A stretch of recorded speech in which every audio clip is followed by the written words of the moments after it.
If you're too lazy or maybe a genius, you don't tend to read the whole work, no matter how popular or influential that writer is. Therefore, quotes plays a summarizing role both for the lazy and the genius person, because as Nietzsche would say, one line, one sentence could tell more than one whole book, and the same goes for our history's most important thinkers, that they're able to tell you a lot from little. And some people might say, but this is just a stupid fairy tale for kids. But in reality, it's truly not, because it's all about understanding not only directly what it says, but also indirectly, and to understand what is hidden between the lines. And this is truly important when you're reading Kierkegaard, because he is one of those great thinkers where you have to read with patience, very slow. You have to read definitely twice, and you have to always think what is the hidden message between the lines, and what is he indirectly trying to tell me. And with that in mind, I have chosen 5 quotes of Mr. Kierkegaard, and I have done so in a little untraditional manner, because there is no number 1 or number 2, as in better to worse, just 5 quotes that I equally enjoy. And the video is even more traditional, because it's not a review of a book. I have a book full of quotes of Mr. Kierkegaard, but I have chosen my own quotes, because I found a lot of quotes that I enjoy, which was not written in this book full of quotes, so therefore it's even more untraditional for that reason, but that's how it is. And the video is actually going to be even more untraditional, because I made my own translations of the quotes. So if you don't find them too accurate, here you go, now you have the answer to why. And of course, for every quote I'm going to tell you exactly where they're from, so you can find them for yourself and read them. The first quote goes like this: "Indirect message is the highest form of message, but it's actually only for the superhuman." This quote is from a manuscript as a reply to Ludwig Guhl, that in late October 1851 released a little work called On Magister Kierkegaard's Activity as an Author, Observations of a Country Priest, which Kierkegaard indeed has some thoughts and some phrases against. In one of Kierkegaard's statements on the section called For the Third, this quote appears because Kierkegaard was seen to be way too indirectly over direct message. So what the hell am I telling you all about? Because I said in the beginning of this video that reading Kierkegaard, you should be prepared to understand also indirectly, and so on. But after this quote, Kierkegaard continues saying that therefore I have never by name dared to use it. But does he mean by his real name, only under the name of Mr. Kierkegaard, or also his synonym works, and in which I don't really know. But here is the quote used against what I just said in the beginning. The second reason I enjoy this quote is because it reminds me of Nietzsche. Nietzsche saying almost the exact same thing, focusing on the superhuman and so on. Therefore, who was Nietzsche's crazy man that would claim that God is dead? Was this crazy man perhaps Mr. Kierkegaard? But did Nietzsche even read Kierkegaard? And as I was told, Georg Brandes, the Danish man that presented the modern breakthrough from 1871, was probably not as good as most people would think. Because as I was told, he would, in letters to Nietzsche, right before he faded away, try and talk Mr. Kierkegaard down and to almost replace himself with him, or completely try and erase him for having any influence on this matter.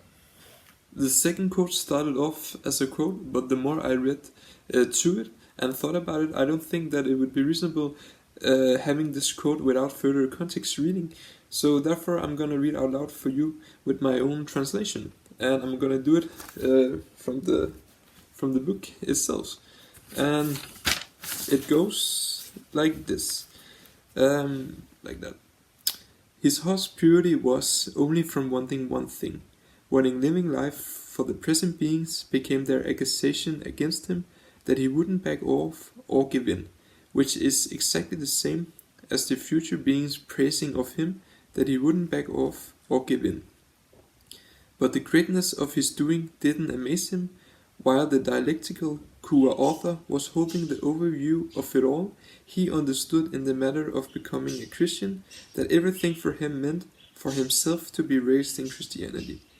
The dialectical build he fulfilled, which single pieces already is works, could he not dedicate to any human, even less he wanted to dedicate it to himself. Should he have dedicated it to someone, it would have been the narrator. which yet anyways day by day, year after year, was dedicated by the author that historically died of a deadly sickness, but poetically of a longing after the eternity, for continues to do nothing else but to thank God. This quote is from his work The Point of View for My Work as an Author, first published in 1859. And in this quote I'm trying to get indirectly behind Mr. Kierkegaard, which he definitely wouldn't like, and also is heavily prepared for, I would say, because he wrote almost everything down in his journals, so there is not much room for thinking twice and guessing. The most common thing that happens when a great thinker comes to life, or comes to life after they're dead, you could say, is for people to start wonder how the hell this individual became so great. Did they eat a magic fruit, or has it something, in a more modern phrase, something to do with their childhood? And so on. And as said, Kierkegaard might have known this and therefore prepared himself by writing everything down in his journals, but also in a more funny way, because before his death he will pay to be a part of 15 different unions and clubs, some of them more obvious than others. It could be a union and club for art and literature, but also more strangely a women's union and a union of how to grow green in your garden, which could be means of charity, you could say, but it could also mean that he wanted to distract anyone from trying to go and understand behind him. And I forgot to mention that there is many pictures of, example, Hans Christian Andersen, the writer of The Little Mermaid. But Kierkegaard did not like this, taking pictures of him. There's barely any sketch drawings of him. There's 2, I think, from when he was young, and one right before his death in 1854. And then there's some more sketch drawings, but I don't know about them being real, authentic. So this also comes to mind definitely that Kierkegaard, of course, like all the other greats, did not want to leave anything of that behind, because Kierkegaard's, if you could say, main goal was definitely for people to, it sounds funny in English, but in Danish, at bli den enkelte, or becoming the one and only for yourself. So why the hell would he leave anything to the future of him, of his personality? Because if people just start, become like Kierkegaard, or think Kierkegaard is now trending, he's not popular, so people act like him, then they misunderstood what the assignment was, because it was all about them becoming themselves and not acting like him. So I understand that. Also because his big inspiration was Christ and Socrates, and I guess the only reasonings we have of Socrates is in Plato's dialogues, right? I'm not completely sure, but I think so. So there's nothing written from him personally, and of course there's not from Mr. Kierkegaard, but definitely this, not becoming a shadow, but at least no pictures, and no, I don't like any sketch drawings of me. I want to be myself, and I don't want to share all of this. So yeah, just to keep that in mind, that definitely Kierkegaard also in that way not wanted to distract, but did not wanted to put any attention whatsoever on his personality, because that don't really matter to his entire work as a writer. But there's definitely a lot of discussion about this personality thing, because in his last years he made his fight with the church, and he wanted to make sure everyone knew exactly who was talking. So definitely he may come into other thinkings right before his death, and to be more out there as him in the public. So maybe only in the young years, and definitely in the later years, he wanted to make sure everyone knew who was speaking, and wouldn't really care too much about him fading away and his writing being centrum. He wanted again to be in centrum, and also he says this very clearly, that if a man says something but it's not really, his whole character does not really show what he's saying, it seems like a fraud. So of course, if you want to own up to yourself and what you say, you might also be it. I mean, it's a great way of saying it back then, and I can't remember exactly how he said it, but in modern terms, it's like if I said I'm the fastest man alive, but in reality when I run I'm really slow, I don't really add up to what I'm saying, so I would seem petty. And so yeah, I guess he came into other thinkings right before his death, and he definitely made sure everyone knew who was talking, and he was definitely not holding back. So yeah, of course, later in his years, but again, there's a lot to talk about this. But sometimes you need to rest on the thinkings, because then this video would just be several hours long. So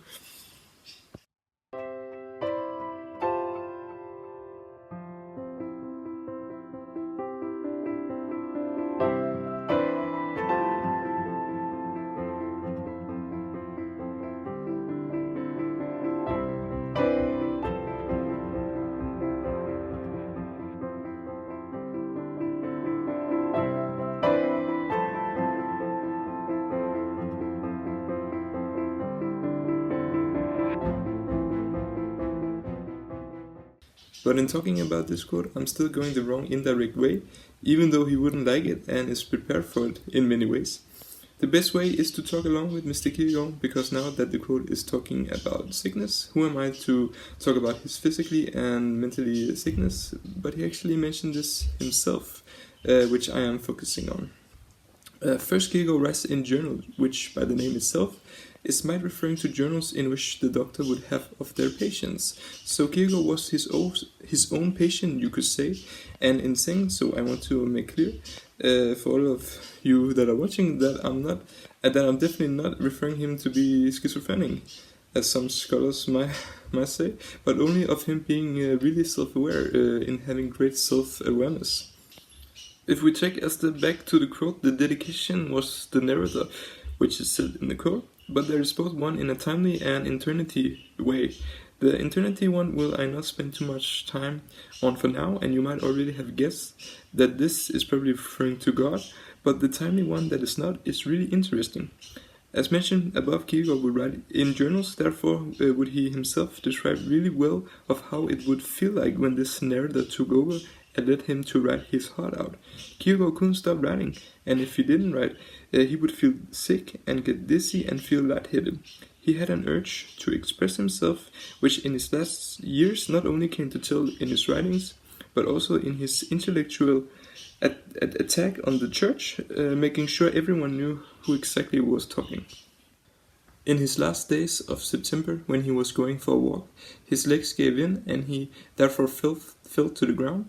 He was then taken to his home, but his condition didn't get better, so 4 days later he was in hospital, the 2nd of October, and the 11th of November he dies. The modern medical explanation could be a form of epilepsy called temporal lobe seizures, which could explain both his mentally and physically well-being, in so that he mentally would have intense need for writing to express himself, and mentally seizures with high intensity would lead him to get a feeling overload, and thoughts and memories would go by with high emotional and intellectual intensity. He would be a little extra, taking everything a little more seriously than most people. And to his physically well-being, he would have epilepsy seizures, but besides this, and people that suffered from temporal lobe seizures are still well-functional beings. So to take a step back and to draw lines to what I said in the beginning, Kierkegaard knew of this mentality and physical state that he was in, a state that the doctor at the time wouldn't understand, and therefore would Kierkegaard, with his great self-awareness, say that he was getting definitely study it in the future, but not only him, but also this narrator as the inner machinery behind him and his writing. So I just recorded myself earlier saying that he knew of his mentality and physical state. What I wanted to say was mentally and physical state, because mentality can be a whole different category. And I don't think maybe anyone noticed it and even care, but for me it's important for nothing to get misunderstood. And also I can sum up this quote a little bit by saying that I truly like this quote because it indirectly sums up his entire work as a writer and as an individual. Not for what is said, but for how it came to be said. And this actually has many layers to it, because Kierkegaard goes even further and explains, not of this machinery, but what turns this machinery on. To speak in a Socratic way, he opens many back doors and takes many steps back into the internal ideas, but he does it by understanding himself, which is truly amazing, and you could speak a whole lot more of this quote. So now I think I have talked a little too much about Kierkegaard's modern medical explanation of his well-being.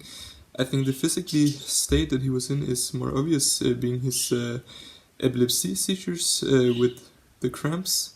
But I think this alternative state he was in of him thanking God is actually not that quite off still. And for him to have both of these alternative in the same quote for so long ago, even before there was a modern medical explanation for it, is truly amazing, and it gives room still, I believe and think, for faith, that maybe there is something going on.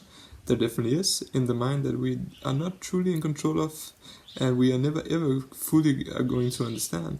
And maybe sometimes, as we have all felt in our lives, when we need it the most, we feel guidance, and we feel that, of course, everything is going to be alright, but also sometimes that some truth in our mind, which are definitely not absurd in our head before, but sometimes when we need it the most, it seems like everything is suddenly making sense, and where did this come from? So it's beautiful that it leaves it there by thanking God, that by saying that maybe the modern medical explanation are never ever going to be enough, and definitely there is something beyond our mind, our rational mind, that we can't explain. You can definitely also look at this narrator in a different view, in a more modern and direct view. So when Kierkegaard talks about a narrator, what he means is the passion or the motivation behind him as a person and as a writer. So when he says the narrator in this way of thanking God, it could be, okay, God was the driving force behind him and his authorship. And for Kierkegaard saying that the time is without passion, he definitely means that more, not in a direct way. So I'm gonna say that many people might live for the wrong values and ideas, and might live pathetic life if they only live for money or fame or to be popular. And for Kierkegaard to say this narrative by thanking God is definitely also in a more modern way to say very directly that I did not become this person or write any of this for money or fame or to be popular. I simply did it to understand the way of God and to be truly raised into Christianity. In saying so, I don't want to fully make God disappear for this intervening with Mr. Kierkegaard. I know that he said that I'm not an apostle, I'm not a prophet, I'm just a genius. But definitely there is more indirectly behind the lines. And I'm not saying that God intervened with Kierkegaard in any way, or as God would do in prophet, if you believe in such things. Speaking directly through, God speaking directly through ordinary people, but I definitely, because I don't want God to fully disappear from this intervening with Mr. Kierkegaard, then I'm definitely leaving something out there for faith, and saying that sometimes, also because Kierkegaard would say it himself, do I have to publish this work, or should I wait, or publish this first, or all this dialectical build-up in his authorship. He definitely also would thank God for that. And he also would say this himself, I don't remember where, maybe in some of his manuscripts or journals, that sometimes when he would be a street philosopher, so he would walk on the street, talk to every man, ordinary men, and when he got home, he could barely even get his jacket off before he started writing, because he wanted to write it fresh, all of these thoughts freshly into the papers. And therefore, after he then, when you write something, you read it through afterwards, and then he would say, wow, did I really just write this? And it would be perfect in many ways, but also, not as a shock to him, but definitely he would look it through and he would be overwhelmed with, where did that come from? Wow, that's beautiful. And so I don't want to make God disappear completely, and I don't would say either that, and Kierkegaard would not as well say that God intervened with him, just speaking right through him. No. But definitely to take God completely out of the picture, I think that definitely would be a mistake. So you can definitely look at this narrative in both ways, and in doing so, what you find out is beautiful and very interesting. And I know that Kierkegaard might be really disappointing in me, because I have read a lot, maybe his entire work, besides his letters and some of his manuscripts and journals. So he might really be turning in the grave from me saying this, because he made it very clear that no, I'm not an apostle, I'm not a prophet, I'm just a genius, and I understand this. But if you look at all the build-up and dialectical build-up in his work, it's so incredible. And also him as a person, for Nietzsche to come afterwards, for people saying that Nietzsche did not read Kierkegaard, all of this is just, it fits so perfectly into the history of mankind that I just can't stop thinking about this intervening. But I must say that I also think it's a little bit sad that every time a great individual come to life, most people attend to seek to God for answers, because how the hell could that individual be so great when most people are not? But as I already addressed to you earlier in this video, he takes many steps and he goes opens many back doors into the internal ideas, but he does this by understanding himself. So you could say that this church fight does not really have anything to do with his personal character, and I would agree on that. But you could also turn it around and say, okay, then in his writing it would be, we could say it was an early form of writing therapy, of him writing all of his experience for him as an individual experience to exist. And therefore the more he wrote about his experience and the more he wrote about this view he had, the more clearness he came to an understanding of himself and his purpose in life. And that's also a truly beautiful way of seeing this. But also again, the condition that he wrote was definitely not only for him, because he was a street philosopher talking to every man he could find, and definitely had a great compassion for other people. So that's also the beauty of his work, that it was definitely not only of his personal character, but of everyone's, because the conditions of being a human and what it means to exist and get to know yourself is really great questions, and the way he deals with those questions is really something great. And in this case, it is also very important to understand the distinction between knowing thyself, of him knowing himself, and therefore know other people, because the conditions that we all feel, sadness or getting angry and so on, probably is the same as most other people. But there is definitely a distinction between him knowing himself and therefore knowing other people, and of him knowing, as he would say, the thought of which he wants to live and die for. So sadly the video is almost coming to an end, and you might be a little confused by that because I've only spoken about 2 quotes so far in this video. But the last 3 quotes I want to be build-up quotes. Therefore, I picked 3 different quotes from 3 different works of Mr. Kierkegaard, and I put them untraditionally together by adding my own words in between for them to be connected. The person that on the contrary learned how to be anxious, he should walk as in dancing when the timely world's anxiety starts to build up, and when the timely world's scholars is losing their mind and bravery. Because everywhere in life there is a crossroad, every man once stand at the beginning at the crossroad. This is his perfection and not his profit, where he at the end stands, for at the end it's impossible to stand at the crossroad, is his choice and his responsibility. But there belongs bravery in choosing yourself, for at the same time as it seems that he is isolating himself the most, at the same time he deepens himself the most in that route in which he is connected with it all.